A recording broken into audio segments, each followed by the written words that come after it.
Good day,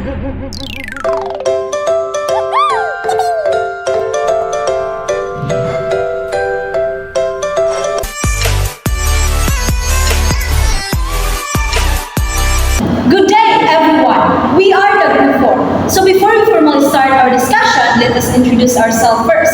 I am Sheena Kanyati Mahusay. And I am Angel Teofilo. And I am Marco Tony Bilardo. And I'm Karen Relio. And I am Madeline Rubanes. And we are the Group 4 presenters. Good day, everyone. My name is Angel Teofilo, and I am here to talk about expository communication. So what is that? When we talk about expository communication, it is the process of conveying information in a clear, precise, and structured manner to educate or to provide information to your audience or to your readers. So it emphasizes factual or logical presentation, often avoiding personal ideas or emotions to maintain objectivity.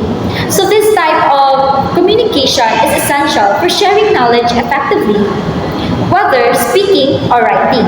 So please take note, class, that in expository communication can be in an oral or written form. Examples of oral form is public presentations, public announcements, lectures, or news reports. While on the other hand, example of expository communication in terms of written form is the instructional text, textbooks, informational articles, or the research reports. So I will give you a real-life scenario of what is expository communication. So in academic setting, or me as your classmate, I will present a report regarding the effects of climate change. So in terms of that, I would only focus or give you a specific data or given information to you in a straightforward and organized ideas so my classmates can understand me better. So it is very essential. Why? Because my classmates gain knowledge in a clear and accurate without pushing my own personal opinions or any other data. So that talks about expository communication. And now, let's talk about what is the characteristics of expository communication. So, what is the first? So, the first one is informative. So, being informative is to share information or ideas to your audience in a clear and precise manner so the audience can understand and can gain better understanding. So, we have to avoid persuasion or storytelling emotions. So, the only purpose of being informative or the goal is to educate and to inform everyone. So, example of that is a chef telling us step-by-step procedure on how to cook a certain dish to his employees. So that talks about being informative. He only focuses on what is the specific data or the step-by-step procedure rather than telling his own opinion of what is the capable of that doing of that dish. And now, that is being informative. And now let's talk about the objective. So being objective means stating the facts and avoiding personal ideas, biases, or preferences in your communication. So being objective means focusing on what is the truth or evidence rather than personally telling them how you feel. So for example of that is me as your teacher, I will tell you about climate change and what is that and what is climate change. So my objective statement would just be climate change is a long-term alteration of weather or temperature. So that is accurate. But it is not crucial to tell your own opinion. Like, I don't like climate change. Like, it takes a lot of effort to take for that and that and that. So that is not crucial in terms of expository communication. Why? Because you tell them your personal ideas or personal emotions or how you feel about a certain topic. So that talks about being objective. That is not crucial. So to summarize my part, expository communication is like teaching someone something new. You are explaining what is the truth or how something works rather than adding unnecessary emotions of how you personally feel. You're like a guide teaching everyone what is all about that rather than telling your storytelling emotions about that certain or the subject matter. So that's all. So for the characteristics, once again, this is Sheena Kanyati Mahusay, and now let's proceed to the structure. So I think you're all familiar with the word introduction, body, and conclusion. So we can use it when we are doing an essay. So when we say introduction, it provides a background information, thesis statement, and a preview to your main topic or ideas.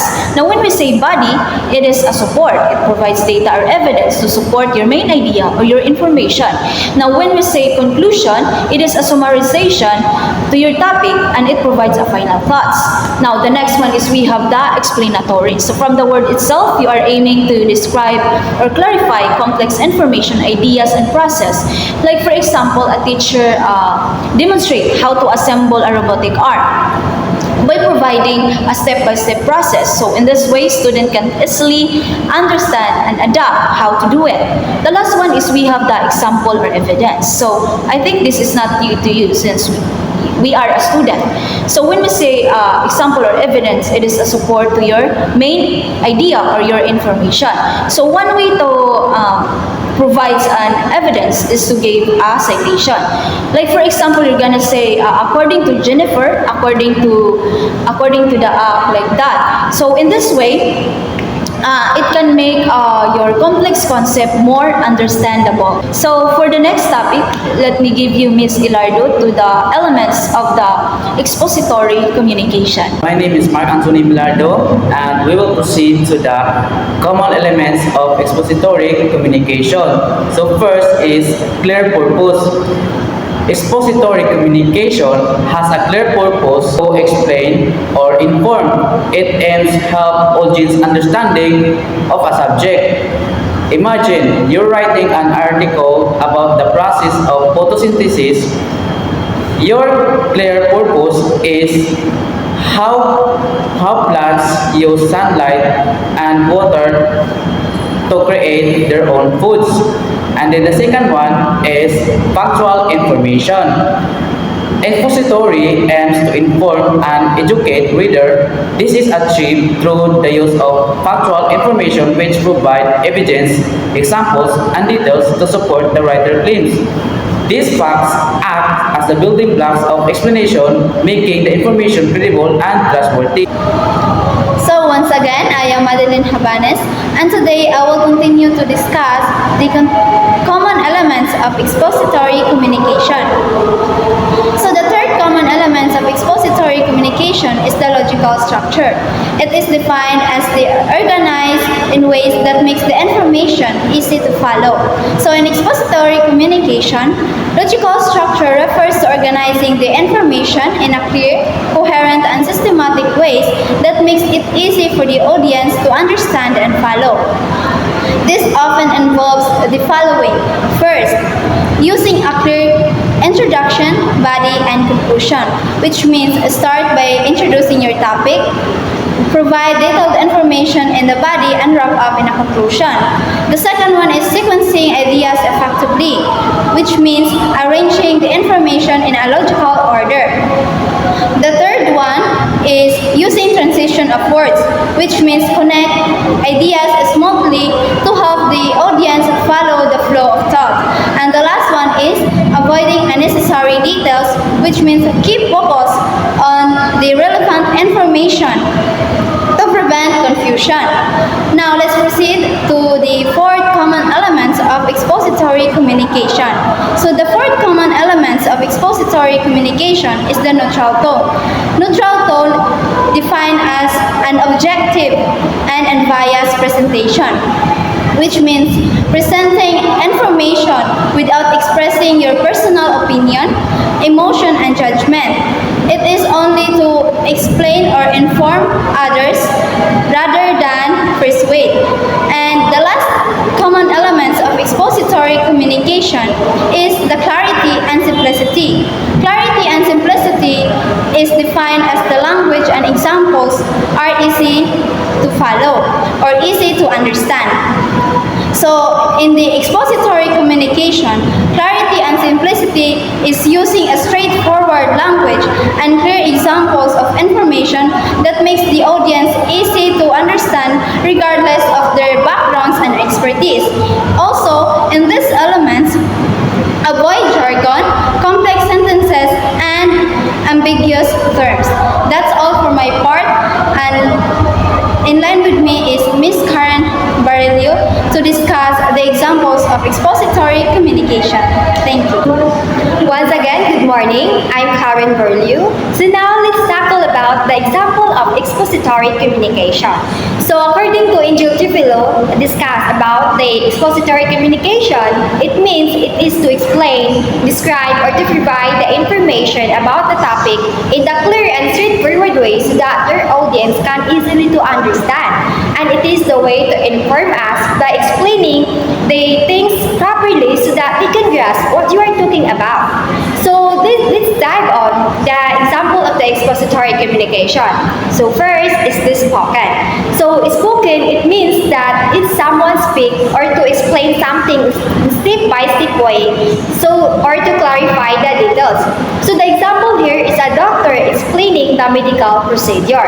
So a doctor explain in step by step way to their patient so that their patient understand if what should to do. So the another example is teacher discussing how plants grow. So a teacher discussing about the topic in step by step way so that it make it easier for the student to understand.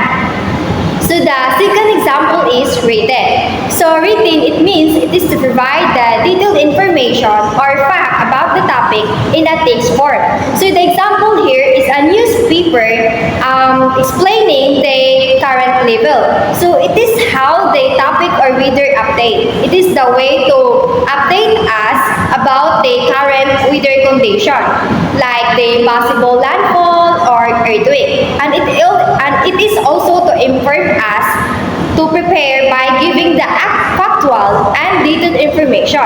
So the purpose of the written communication, it is to provide the factual and detailed information to the reader. So that's all.